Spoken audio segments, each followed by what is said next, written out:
اعوذ باللہ من الشیطان الرجیم بسم اللہ الرحمن الرحیم۔ السلام علیکم یا علی مدد۔ مومنین و مومنات کی خدمت میں آج ایک بے انتہا مجرب ترین وظیفہ عمل آمد امام موسیٰ کاظم علیہ السلام۔ 7 صفر 7 صفر باب الحوائج، باب مراد امام کی آمد کے پورے دن میں کسی بھی وقت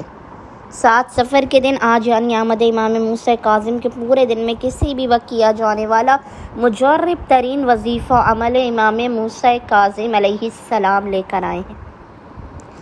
امام کی یہ 2 رکعت نماز حاجت ہے اور یہ مختصر ترین وظیفہ عمل جو آپ کے مقام سے بلند ہونے سے پہلے باب مراد اور باب حوائج امام کے حق کے صدقے میں آپ کی ہر ناممکن ترین حاجتوں کو آپ کو عطا کروا دے گا۔ بڑی سے بڑی کوئی حاجت ہو،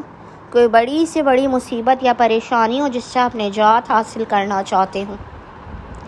سارا سال آپ غموں، دکھوں، بیماریوں، پریشانیوں، ناگہانیوں اور حادثات سے محفوظ رہنا چاہتے ہوں، رزق میں برکت چاہتے ہوں اور چاہتے ہوں کہ خداوند متعال آپ پر اپنے لطف و کرم اور عنایات کی برسات نازل کرے، تو مومنین امام کی آمد کے دن میں،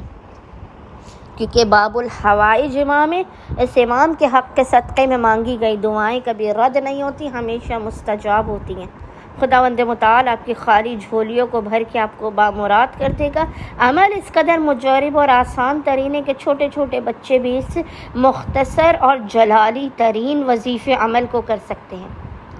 7 صفر کے پورے دن میں نصف شب تک جب بھی آپ کو فرصت کے لمحات ملے، آپ نے ایام عزا کی مجالس میں شرکت کے ساتھ ساتھ اس مختصر ترین عمل و وظیفے کو کرنا ہے اور زمانے کے امام کے حق کے صدقے میں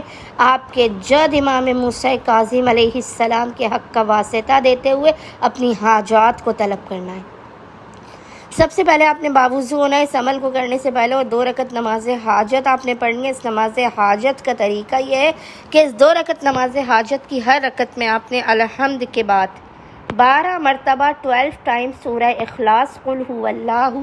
احد کی تلاوت کرنی ہے۔ 2 رکعت نماز، ہر رکعت میں الحمد کے بعد 12 مرتبہ سورہ اخلاص قل هو اللہ احد کی تلاوت کرنی ہے، اور نماز مکمل کرنے کے بعد آپ نے بنا اپنے مقام سے حرکت کی اور بنا کسی سے کلام کیے 14 تسبیح 1400 ٹائمز 1400 مرتبہ آپ نے درود پڑھنا ہے۔ اللہم صلی علی محمد و آل محمد 1400 مرتبہ درود پڑھنے کے بعد اس درود کا ہدیہ